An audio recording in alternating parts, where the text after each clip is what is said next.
C'est l'heure de la Voix libre sur France 3. Bonjour. Chaque semaine, on prend le temps de rencontrer une personnalité de la région. Et aujourd'hui, c'est Michèle Rivasi. Bonjour. Bonjour. Originaire de Montélimar, ancienne députée de la Drôme, conseillère municipale d'opposition à Valence. Vous êtes eurodéputée depuis 2009. Vous avez entamé en mai dernier votre second mandat à Strasbourg sous les couleurs d'Europe Écologie Les Verts. Vous êtes aussi, on peut le signaler, fondatrice de la CRIRAD, la commission de recherche et d'information indépendante sur la radioactivité, dont le siège est d'ailleurs à Valence et qui a été créée après la catastrophe de Tchernobyl. En préparant cette émission, je disais dans une interview qu'un de vos mots préférés est celui de bagarre. C'est vrai ? Ah oui, parce que l'origine, la CRIRAD que vous avez cité tout à l'heure, c'était lutter contre le mensonge d'État, puisque le nuage, soi-disant, avait été bloqué aux frontières. Et chaque fois maintenant, je me retrouve toujours sur des combats. Et les combats, c'est par rapport à des lobbies, alors nucléaire au début, maintenant lobby pharmaceutique, lobby agroalimentaire. Je suis toujours en lutte contre des gens qui veulent l'intérêt privé plutôt que l'intérêt général. Voilà pourquoi combat, lutte, bagarre. Alors on va en parler de vos combats évidemment, Madame Rivasi, dans cette émission, de celui, vous venez de le citer, contre l'industrie pharmaceutique et de celui aussi contre le Center Park de Roibon. Un de ses partisans, Christian Luciani, viendra nous rejoindre tout à l'heure et vous pourrez confronter vos arguments écologiques avec ses arguments économiques. Mais le premier combat que vous entendez mener, c'est celui sur le prix du médicament en France, un vieux cheval de bataille. Et d'ailleurs, vous êtes à Strasbourg, membre de la commission santé et environnement au Parlement européen. Et puisqu'on parlait de mots, je vais en citer quelques-uns que vous avez tenus lors d'une conférence de presse le 5 janvier dernier. Système pourri, corruption généralisée. Oui, tout à fait. Si vous voulez, ce qui m'a mis la puce à l'oreille, c'est le prix des médicaments. J'ai fait faire une étude, vous voyez, en comparant ce qui se passe en Angleterre, en France, en Italie. Et je m'aperçois que sur un même médicament fabriqué par le même laboratoire, il y a des différences de prix incroyables. Vous voyez, je vous prends un médicament comme le Glivex, qui est un médicament pour le cancer. Eh bien, il vaut 500 € en Italie, 2300 € en France. Et regardez les coûts que ça fait. C'est des millions d'euros qu'on dépense, alors que les Italiens dépensent beaucoup moins. Et on a un déficit de la sécurité sociale énorme. Donc, je me suis dit, mais pourquoi ça? Et puis, quand vous regardez, je regardais par exemple le curriculum vitae de nos anciens ministres de la Santé. Eh bien, soit ils viennent des laboratoires pharmaceutiques, et donc ils sont ministres de la Santé, ils défendent les labos, ou soit après, une fois qu'ils sont plus ministres de la Santé, ils vont dans les laboratoires pharmaceutiques. Et si c'était seulement les ministres, mais il y a tous les gens des cabinets qui ont après des grosses fonctions. Et puis, il y a la structure qui établit le prix. Donc, pour dire clairement, citer des noms, donc vous dites que certains ministres de la Santé étaient corrompus par les laboratoires. Ah, je pense que c'est anormal qu'un ministre de la Santé qui vient des labos soit ministre de la Santé. C'est pas possible. Comme qui, par exemple? Parce que il y avait Nora Berra, vous avez même Kouchner qui avait des liens aussi avec des labos, vous avez d'autres, M. Nallet qui avait des liens très très forts avec le laboratoire Servier. Et regardez ce qui se passe en ce moment. Parce que si je lance cette histoire de corruption, à la fois des fois active ou passive, par rapport aux médecins et par rapport à des experts, c'est que à l'heure actuelle, vous avez par exemple un médicament qu'on appelle le Sofosbuvir, qui est un médicament qui soigne réellement l'hépatite C. Eh bien, il est vendu 46 000 € par un laboratoire américain. Quand on regarde le prix de revient, on pourrait à 100 ou 200 € avoir ce prix du médicament. Et je dis, mais c'est pas possible. Ça fait 1 milliard d'euros pour 25 000 personnes, par exemple, qui sont atteintes d'hépatite C en France. Et tout ça parce que les labos ont le monopole, ont le brevet, alors qu'on aurait des moyens sur le plan européen de s'entendre entre différents pays, ou bien on pourrait faire sauter ce brevet par rapport à une urgence, puisque l'OMC le permet. Pourquoi on ne le fait pas? Parce qu'on privilégie l'économique, vous voyez, l'emploi lié au laboratoire pharmaceutique, plutôt que la santé des citoyens. Mais bientôt, on va faire exploser notre sécurité sociale. Et c'est un bien collectif. C'est pour ça que je me bagarre contre les lobbies qui sont de partout. Vous voyez, dans les cabinets, dans l'administration, chez les ministres. Mais enfin, quand on fait de la politique, moi, je crois en la politique, mais je veux que la politique prenne le pas sur l'économique. Alors c'est vrai que pour en débattre avec vous, on a demandé à un certain nombre de gens. On a demandé au syndicat national de l'industrie pharmaceutique, mais bon, personne ne pouvait venir, car au moment où nous enregistrons cette émission, il y a les vœux à la presse. Donc c'est pour ça qu'ils ne pouvaient pas venir parler à des journalistes. On a demandé à l'ordre des médecins du Rhône, mais non, ils n'avaient pas tellement envie de venir, eux non plus. Et puis aussi au président d'un syndicat de médecins qui, lui, était beaucoup trop occupé aujourd'hui à Paris. Idem pour l'ordre régional des pharmaciens qui n'avait vraiment pas le temps. du coup, vous débattez un petit peu avec une chaise vide. Néanmoins, vous avez dit quelque chose d'assez intéressant. Pour faire de il y a beaucoup de labos, par exemple, sur la région Rhône-Alpes et notamment à Lyon, beaucoup de sièges de grands laboratoires. C'est évidemment une activité privée. Ce sont aussi des gens qui font de la recherche. La recherche coûte cher. Il y a quand même quelques résultats importants dans le monde grâce aux laboratoires. On peut citer le laboratoire Mérieux, des maladies qui ont été éradiquées grâce à l'action des laboratoires. Est-ce qu'ils n'ont pas besoin aussi d'avoir simplement du cash pour faire de la recherche, pour faire de l'investissement, parce qu'ils ne demandent pas des subsides publics pour le faire, ils le font avec leurs fonds privés. Fonds privés, souvent fonds publics aussi. Mais vous avez raison. Mais le problème, c'est... Quand on a regardé, ils disent à peu près ça coûte entre 800 millions d'euros jusqu'à 1 milliard pour faire de la recherche. Mais quand on regarde en détail, c'est du lobbying, c'est du marketing, c'est des visiteurs médicaux, c'est pas de la recherche et l'innovation. Et nous, ce qu'on voudrait, c'est de dire combien ça coûte effectivement pour faire de la recherche et l'innovation. Mais eux, ils se font un profit incroyable. À l'heure actuelle, si vous avez des actions, mettez-les dans les laboratoires pharmaceutiques. Vous avez entre 30 et 40% de dividendes. C'est plus que les pétroliers. Et ça, c'est anormal. Parce que l'innovation... Est-ce qu'il n'y a pas un risque? Par exemple, en ce moment, on parle beaucoup du paracétamol. Alors, tout le monde en prend du paracétamol. Il suffit d'avoir mal à la tête et d'un médicament particulier qui est le plus vendu en France, qui est le Doliprane. Il pourrait y avoir un générique du paracétamol, mais le laboratoire dit... Si on fait un générique, moi, je fais mes bénéfices sur le Doliprane et je fais aussi d'autres médicaments, je fais de la recherche, donc j'ai besoin de cet argent et surtout, il y a une menace sur l'emploi. Est-ce qu'on peut se permettre de perdre des emplois dans les labos pharmaceutiques, qui est un des fleurons de l'industrie française Mais on en perd simplement... de toute façon. Vous savez qu'ils sont en train de délocaliser même la recherche et développement. Et d'ailleurs, ça a toujours été ça, c'est de dire, on vous rembourse votre médicament, mais en contrepartie... Vous ne délocalisez pas. À l'heure actuelle, ils délocalisent. Et puis, regardez le prix des génériques. Vous êtes sensible quand même à la sécurité sociale, comme tous les gens qui nous entendent. À l'heure actuelle, si on continue à vendre des médicaments aussi chers, les génériques, il faut quand même que vous sachiez, ils sont à 30 à 40% plus chers en France que dans les autres pays. Pourquoi? Parce qu'on ouvre le marché, on demande qui est capable de faire cette molécule et tous les laboratoires du monde entier répondent à cet appel d'offres. Alors qu'en France, c'est un appel d'offres très limité sur les labos qui sont sur le territoire français. Alors, moi, je veux bien privilégier l'emploi, mais il ne faut pas que ça se fasse au détriment de la santé. Et puis l'innovation, vous parlez d'innovation, mais il y en a très peu d'innovation. Sachez qu'en 2011, les 204 médicaments qui ont obtenu des autorisations de mise sur le marché n'avaient aucune valeur ajoutée. Alors comme ils sont en manque d'innovation parce qu'ils ne mettent pas suffisamment d'argent dans la recherche et développement, il faut ce qu'on appelle des MeToo, c'est-à-dire des médicaments équivalents à ce qui existe. Qu'est-ce qu'on fait? Il faut une réglementation européenne, par exemple? Alors... Moi, je pense qu'il faut réfléchir sur justement l'argent de la recherche et développement. Quel est l'intérêt pour un labo, par exemple, de déposer des brevets s'il doit être dans le public juste après? Mais les brevets, c'est 20 ans. Donc, ce n'est pas dans le public. Après, ils ont 20 ans. Non, mais vous les dénoncez, les brevets, justement. Alors, je dénonce les brevets quand il y a une urgence médicale.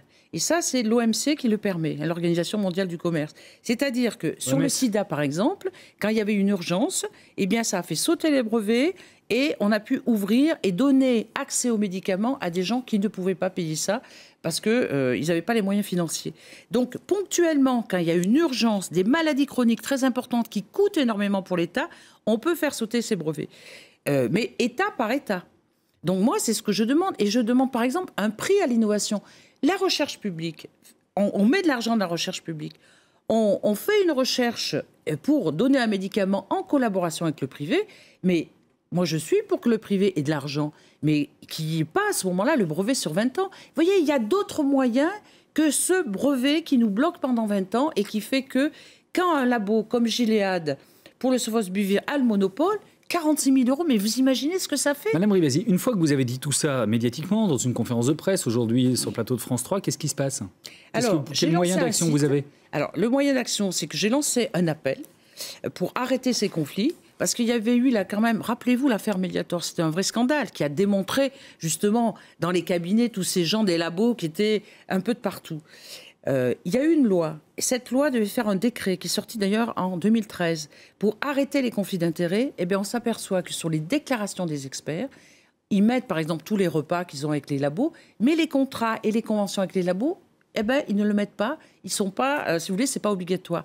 C'est-à-dire, on n'est pas allé jusqu'au bout des réformes. En Italie, il y a eu des pots de vin. Eh bien, le ministre de la Santé a fait 5 ans de prison parce qu'il y avait des pots de vin incroyables. Donc, de deux choses l'une.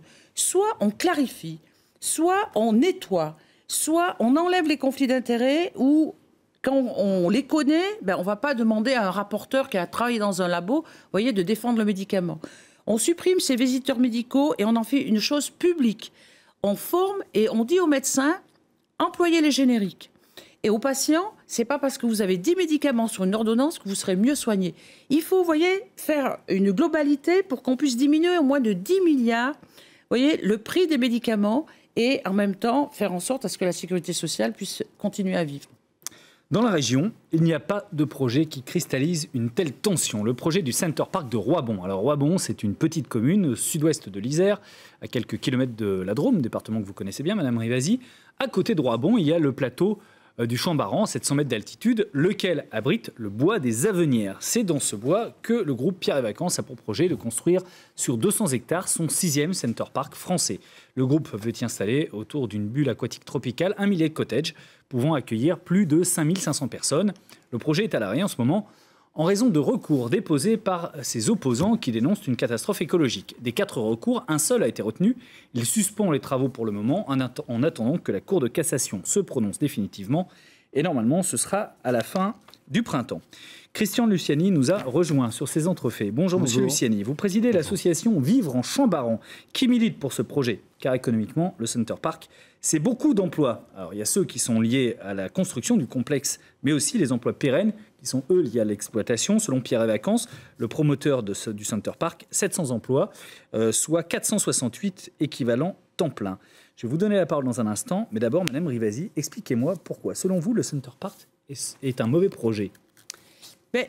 D'abord, moi, je regrette qu'il n'y ait pas eu de débat avec les citoyens, avec les acteurs, on va avec le faire, les décideurs. là, le débat. Pas très longtemps, mais on va le faire. Mais c'est très bien qu'on puisse se rencontrer parce qu'il a été mal emmanché.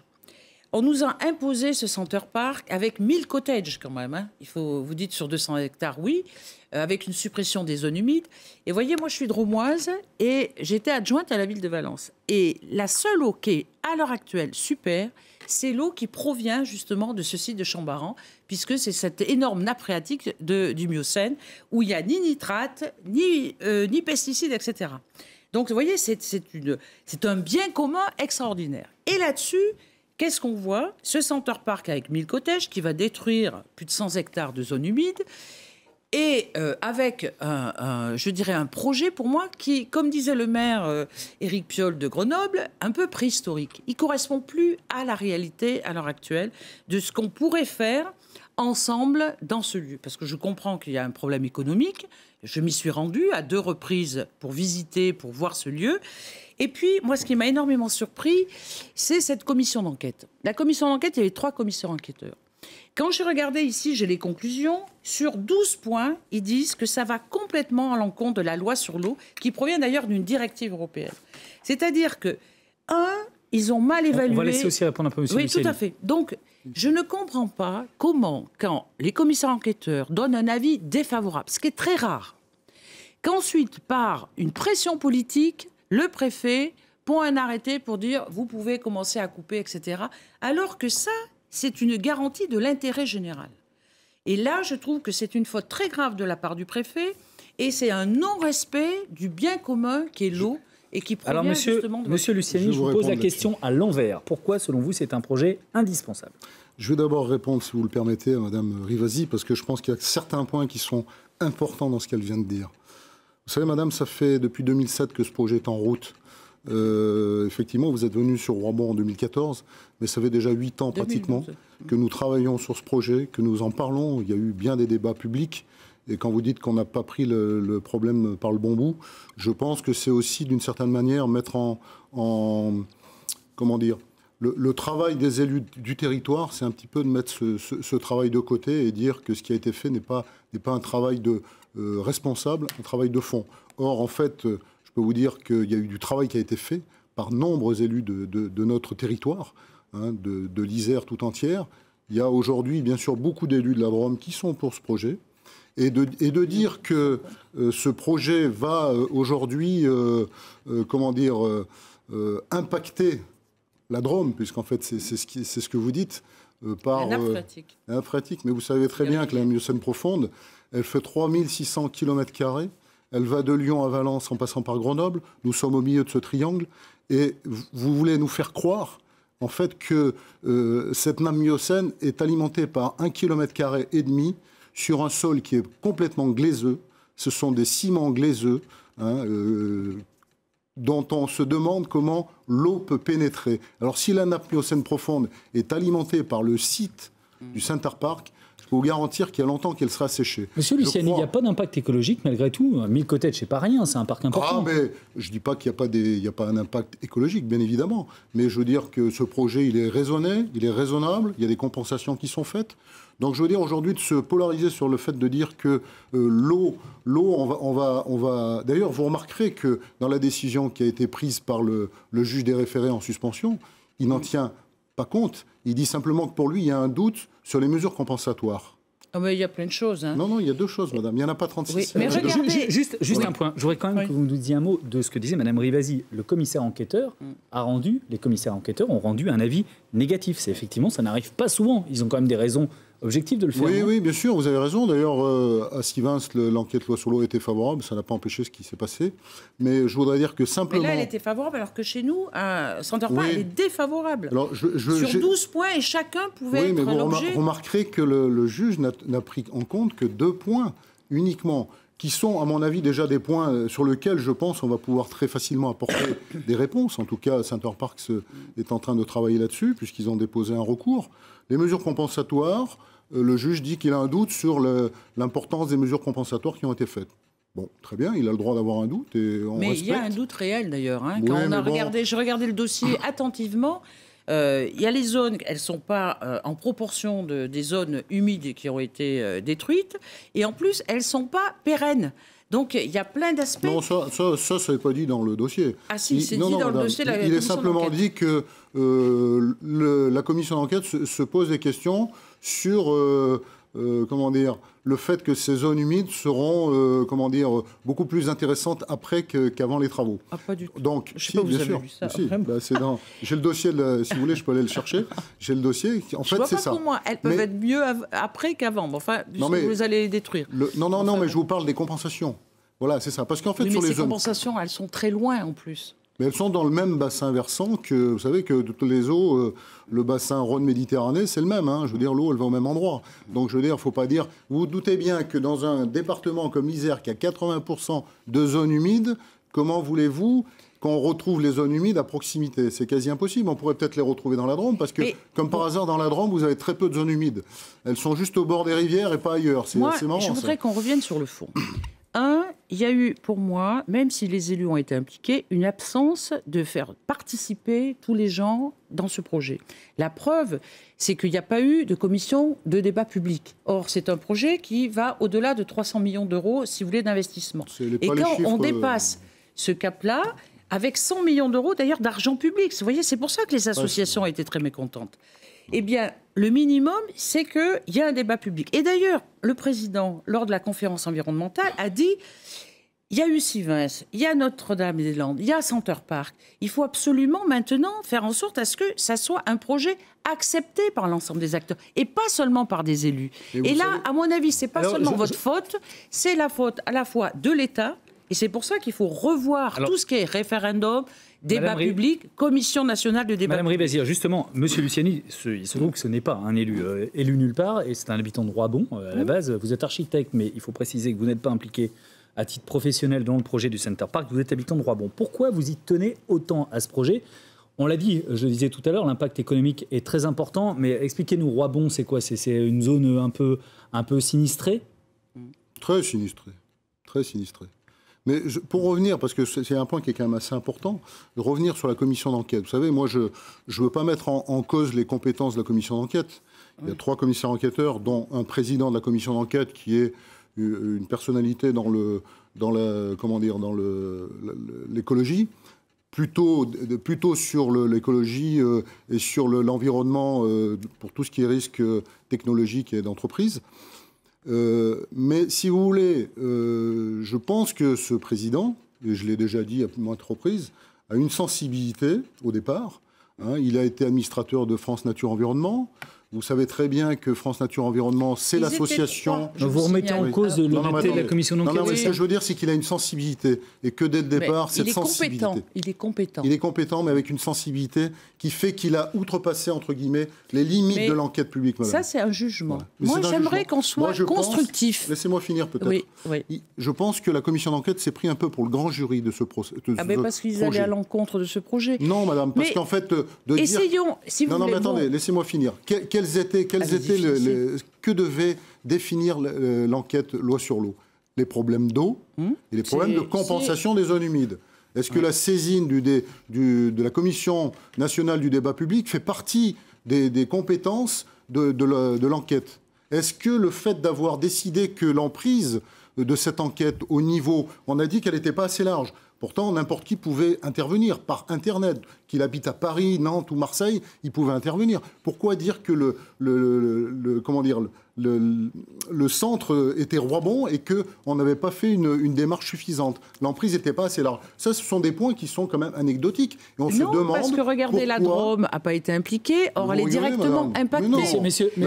Du fin fond de la Drôme, de l'Ardèche, les gens sont venus avec des paquets de lettres pour dire voilà, j'ai des gens qui sont contre. Ils ont fait écrire à leur grand-père, leur grand-mère, leur tante, regardez etc. Les différents points. Vous voulez que je vous les nomme? L'absence de délimitation et de caractérisation de la zone humide au droit du site. Elle a été mal faite. La sous-évaluation de la surface de la zone humide détruite et plus largement impactée. L'insuffisance des mesures compensatoires. Le sous-dimensionnement des aménagements hydrauliques. Madame Rivasi, Monsieur Luciani, on n'arrivera pas à vous mettre d'accord sur cette enquête. Le temps est en train de filer. Je voudrais vous poser une question. D'accord. Madame Rivasi, assez précise. Pierre et Vacances a annoncé qu'ils étaient prêts à faire un certain nombre d'aménagements pour rendre, justement, à vos yeux, certainement, le projet plus acceptable. Est-ce que pour vous, il y a un casus belli? C'est-à-dire, on ne fait pas du tout le Center Parcs à Roibon? Ou est-ce que si Pierre et Vacances fait un certain nombre d'aménagements, il peut être acceptable? Moi, je pense qu'il faut revenir maintenant au terrain avec un débat constructif. Vous voyez, moi, je ne remets pas en doute la commission. Ils ont élaboré un certain nombre de choses. Ce sont des experts. OK, avis défavorable. Il faut remettre à plat les choses. Je ne suis pas contre, mais peut-être... Vous pouvez l'entendre, l'argument économique, c'est important quand même pour ce coin. Mais tout à fait, sauf que quand même, entre nous, quand on dit 700 emplois, enfin je ne vais pas revenir dans le détail, mais c'est des emplois qui coûtent très cher. Quand vous voyez qu'il y a 100 millions quand même d'argent public qui sont investis dans ce domaine. C'est pas vrai, donc, et en plus, c'est souvent des emplois qui ne sont pas à plein temps. Donc moi, je suis pour travailler avec les gens. Vous voyez, je voudrais là, avec vous, dire il faut qu'on construise un projet qui soit plus écologique, qui tienne plus en compte ce qui a été dit au niveau de la commission d'enquête, qui tiennent compte de l'aménagement du territoire et l'implication. Donc c'est pas le barrage de Sivins, c'est pas non on le fait pas, c'est on le réaménage, on en rediscute. Parce que effectivement, c'est une zone un peu sinistrée. J'y suis allée à plusieurs reprises et je pense qu'il faut une dynamique avec les acteurs du territoire. Il faut que Pierre et Vacances, d'ailleurs, ils ont demandé à des consultants de revoir le projet. Ils voient bien que c'est un projet qui a 30 ans, vous voyez, qui est décalé par rapport à la demande. Maintenant, on raisonne plus en proximité, on raisonne plus par rapport à une alimentation bio, on raisonne plus par rapport, vous voyez, à des domaines qui sont par rapport à la demande des touristes qui peuvent développer votre pays, mais en associant plus les gens.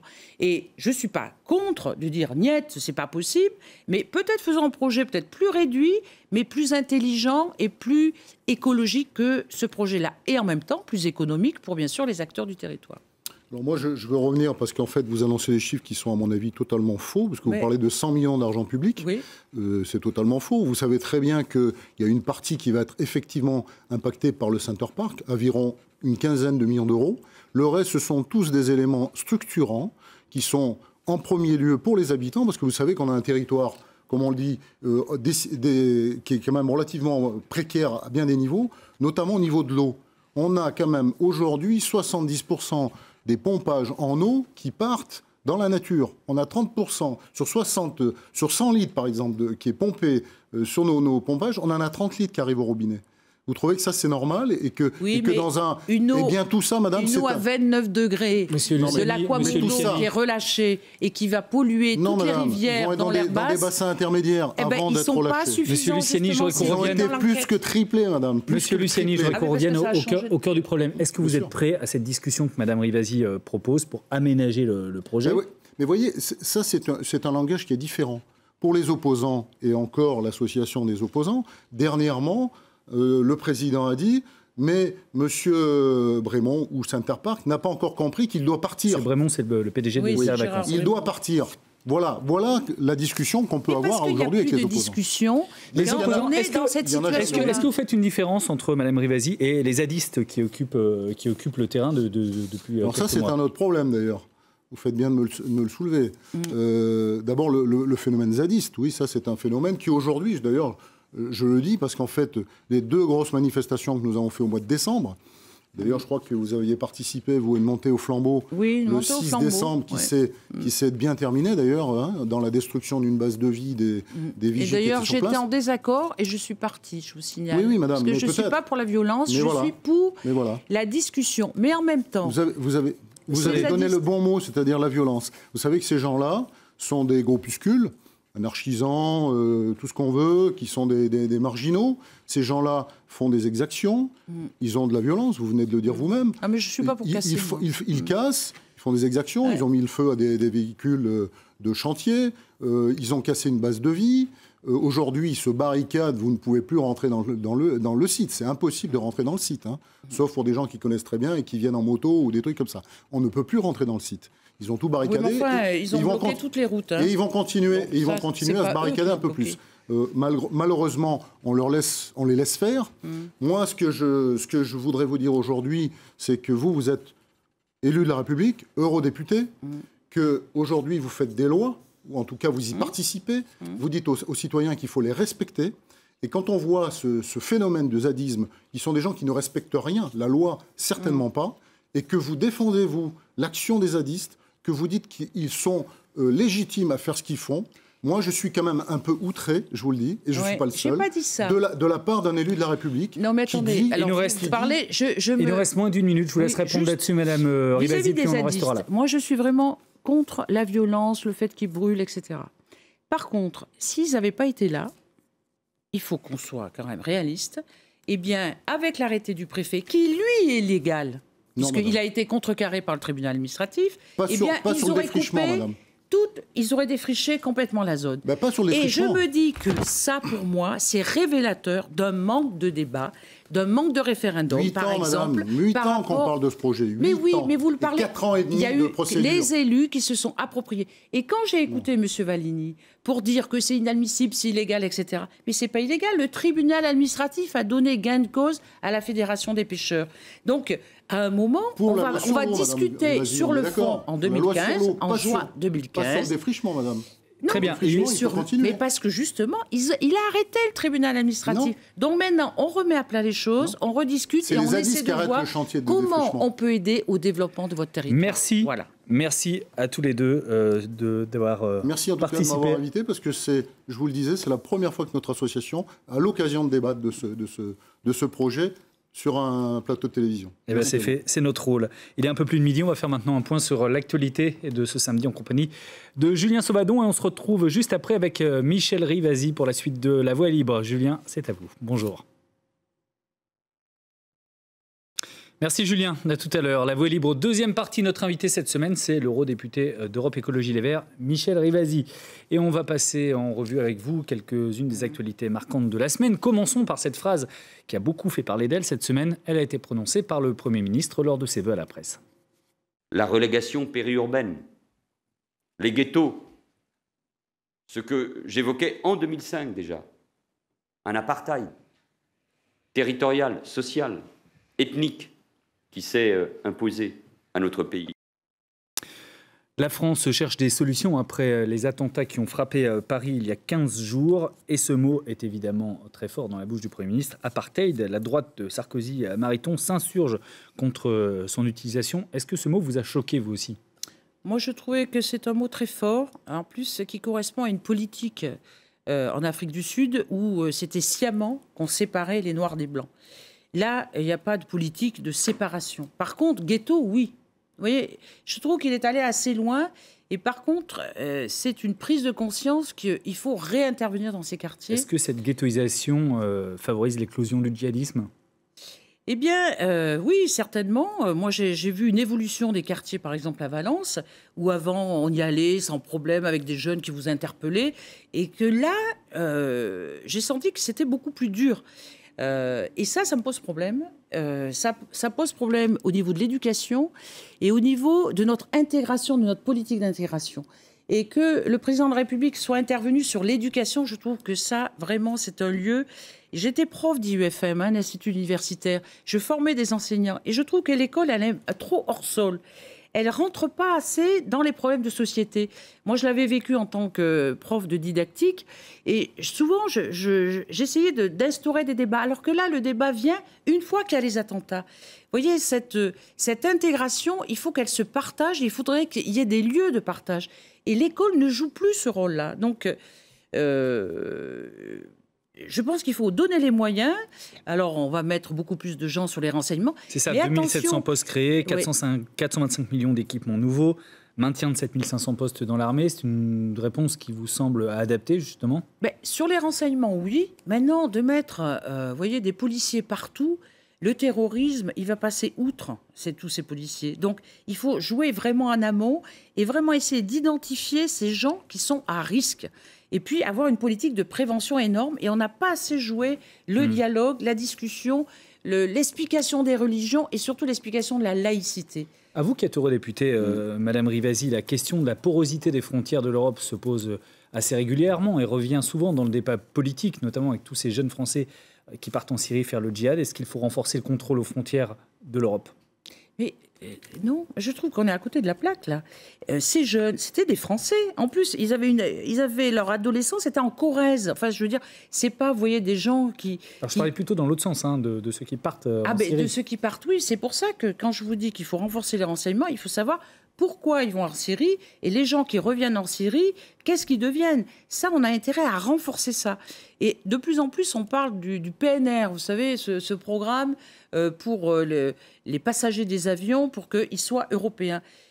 Pourquoi pas? Mais il ne faut pas que ça aille sur le fait de regarder les données personnelles des gens et la rétention de ces données pendant 5 ans.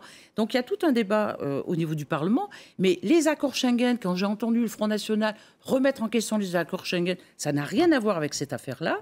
Par contre, il faut, au niveau des frontières, je trouve que l'Europe, elle ne joue pas assez son rôle de solidarité sur tous ces gens qui viennent de Syrie, mais par rapport à des problèmes de guerre. Et puis, toutes ces migrations économiques, parce qu'on a un développement dans des pays africains qui font que les gens partent.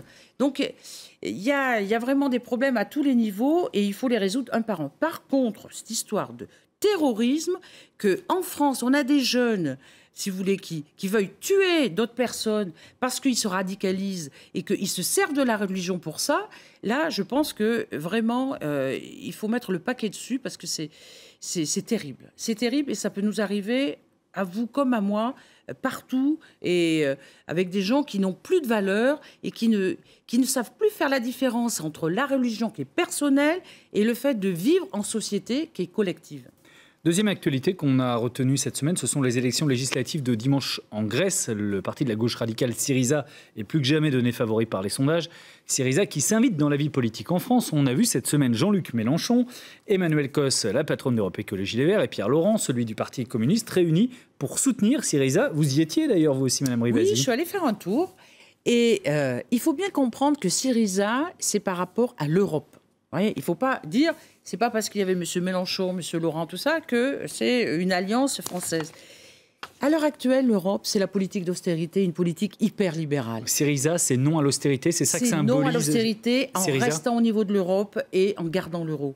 Et moi, je suis allée en Grèce. Quand j'ai vu la situation des gens, où les gens n'ont plus accès, 3 millions de personnes n'ont plus accès à la sécurité sociale, 300 000 personnes ne peuvent plus payer leur électricité. Et quand il fait froid, eh bien, vous voyez, ils restent dans le froid. Et donc, pour eux, l'Europe, cette Europe d'austérité qui a coupé dans les dépenses avec un gouvernement complice, eh bien, les gens, qu'ils soient universitaires, que ce soit des gens dans la rue, ils n'ont qu'un seul espoir, c'est Syriza. En même temps, c'est aussi l'Europe qui a sauvé la Grèce de la banqueroute. Oui, mais qui a sauvé les banques de la Grèce. 70% des 230 milliards qu'a donné l'Europe, c'était pour sauver les banques. Mais ça n'a pas sauvé les gens. Et moi, je vais vous dire que j'y suis allée pour dire, si Syriza est au Conseil des États, avec un Premier ministre qui va dire non à cette politique d'austérité, oui à l'investissement, oui à l'augmentation de la qualité de vie, oui à la Charte des droits de l'homme, oui au fait qu'il faut séparer, vous voyez, ce qui est militaire, par exemple en Grèce, ou c'est le premier budget quand même au niveau des militaires. Les gens qui sont riches ou les gens qui ont beaucoup de foncier, ils ne payent pas d'impôts. C'est ça qu'il faut faire. Il faut une justice dans la fiscalité, mais pas au détriment de la population. Donc c'est un espoir pour moi, Syriza. Ce soutien commun à Syriza marque quand même une vraie césure à gauche en France, cette fois, entre Europe Écologie Les Verts, le parti de gauche de Jean-Luc Mélenchon et le Parti communiste, une vraie césure avec les socialistes. Non, cette fois, il y a vraiment deux gauches en France. Alors, je peux vous dire qu'à cette réunion, il y avait aussi les frondeurs du PS, où les gens étaient là aussi pour soutenir Syriza, parce que c'est un espoir pour l'Europe. Maintenant, au niveau de la France, on n'est pas dans la même situation. Donc, on ne peut pas, vous voyez, dire, c'est pas parce qu'on a assisté à cette réunion pour une autre Europe qu'on est pour... Il faudrait déjà qu'on se réunisse et qu'on construise une autre gauche sur d'autres valeurs. Il y a des élections dans un mois et demi, dans votre département, évidemment, la Drôme. Didier Guillaume a annoncé qu'il ne se représenterait pas, d'ailleurs, à la présidence. Il est déjà sénateur et il veut anticiper, dit-il, sur le cumul des mandats, ou bien il est en train d'anticiper une défaite de la gauche dans la Drôme? Moi, je n'ai pas compris. Il quitte le navire. Vous voyez, la gauche dans la Drôme, elle est en situation délicate. Elle peut perdre la Drôme. Et le fait qu'il quitte avant... Vous voyez, il aurait pu rester. Il a toujours accepté le cumul des mandats. Alors pourquoi tout d'un coup il dit je n'accepte plus le cumul des mandats? Donc il s'appliquerait dans 2 ans. Parce qu'il s'appliquerait dans 2 ans, 2017. Ah ben oui, mais là on est dans les élections de mars. Donc nous, au niveau de la Drôme par exemple, au niveau des écologistes, on a lancé la fabrique citoyenne, c'est-à-dire qu'on s'aperçoit que, les gens sont en désaccord avec la politique gouvernementale du Parti socialiste, 2, il y a plein de gens qui ne veulent plus voter, et donc on s'est dit, surtout les élections départementales, c'est des élections de proximité. On s'est dit, il faut rassembler tous ces gens-là pour qu'ils se réapproprient la politique. Et donc c'est vrai que ça se fait en dehors du PS. Les socialistes sont donc plus vos partenaires dans la Drôme? Non. Pour ces élections? Non. Et pour les régionales? Eh bien, pour les régionales, si cette dynamique de fabrique citoyenne réussit, puisque c'est les citoyens avec les différents partis qui veulent s'associer pour un projet, eh bien, on part au régional pareil. Aux élections régionales, en tout cas, les antagonismes entre les écologistes et le président sortant socialiste Jean-Jacques Guérin semblent particulièrement importants, surtout cette semaine. Et le sujet qui fâche, c'est le TGV, enfin le projet Lyon-Turin. Ce n'est pas qu'un TGV, le projet Lyon-Turin. Jean-Jacques Guérin qui se pose des questions sur les écologistes. On l'écoute. Je reste un très chaud partisan du Lyon-Turin et je ne comprends pas la position des élus écologistes. Mettre sur le rail des camions, c'est vraiment écologique. On l'a vu encore récemment sur la Haute-Vallée de l'Arve où le préfet, compte tenu de la pollution, a été conduit à arrêter, à ne pas permettre la circulation des poids lourds au niveau du tunnel, des poids lourds qui ont une vocation internationale. On ne peut pas arrêter l'économie de nos régions. Ici, le franchissement des Alpes est décisif. C'est un projet écologique et un projet européen. Le désengagement des écologistes est vraiment malheureux sur ce dossier. Écologique et européen, alors pourquoi vous êtes contre? Oui, parce qu'on peut de suite mettre les camions sur le rail. Ce que ne sait pas M. Kéran, ça me surprend, c'est qu'il y a un tunnel qui existe, qui est le Mont-Cenis, où on a mis 1 milliard d'euros, vous voyez, pour le mettre au bon gabarit, pour faire passer les camions sur les rails. Eh bien, il n'est utilisé qu'à 20% de ses capacités. Et on veut nous faire croire qu'on va construire un autre tunnel, qui est le Lyon-Turin, où on va investir 26 milliards d'euros. On va trouver où l'argent? Il y a 8,5 et carrément que pour le creusement du tunnel. Moi, j'ai saisi l'Office européen antifraude parce qu'il y a la mafia italienne qui a eu des appels d'offres, il y a des conflits d'intérêts. Et puis, je dis à M. Kéran, bien sûr qu'on est écolo, bien sûr qu'on en a marre de tous ces camions qui passent dans les tunnels, on en a marre de cette pollution qui impacte notre santé. C'est le premier facteur de décès, la pollution de l'air. Eh bien, dès aujourd'hui, vous pouvez mettre des camions. Pourquoi vous ne le faites pas ? Merci beaucoup, Madame Rivasi, députée européenne Europe Écologie Les Verts, d'avoir été notre invitée pendant cette Voix est libre. Notre invité de la semaine prochaine, ce sera l'homme par qui la réforme territoriale est arrivée. Le secrétaire d'État chargé de cette réforme et ancien président du Conseil général de l'Isère, André Valigny. Une émission exceptionnelle, rallongée d'1 demi-heure, qui commencera à 11h, qui sera réalisée en direct depuis le musée de la Révolution à Vizille et qui sera pilotée par les 3 rédactions de France 3 dans la région, de la future grande région, Lyon, Grenoble et Clermont-Ferrand. En attendant, les rendez-vous régionaux du samedi après-midi sur France 3, c'est d'abord Chronique d'en haut, le magazine de la montagne avec Laurent Guillaume, qui vous proposera des images absolument exceptionnelles d'une caméra, vous le voyez, qui a été posée sur un aigle qui survole le Mont Blanc. Et puis dans la case documentaire, juste avant, à 15h20, on vous fera rencontrer une légende de la cuisine dans le Sud-Est, Gérald Paseda, triple étoilé du Petit Nice sur la Corniche à Marseille. Merci à tous ceux qui m'ont aidé à préparer cette émission. Patrick Deux et Fabienne Rapatron, Bérénice Dalmé, sans oublier évidemment l'infatigable, désirable et increvable Adrien Groux-Radenez. À suivre l'édition nationale du 12-13 week-end en compagnie de Catherine Matoche. Bon après-midi et bon week-end à tous.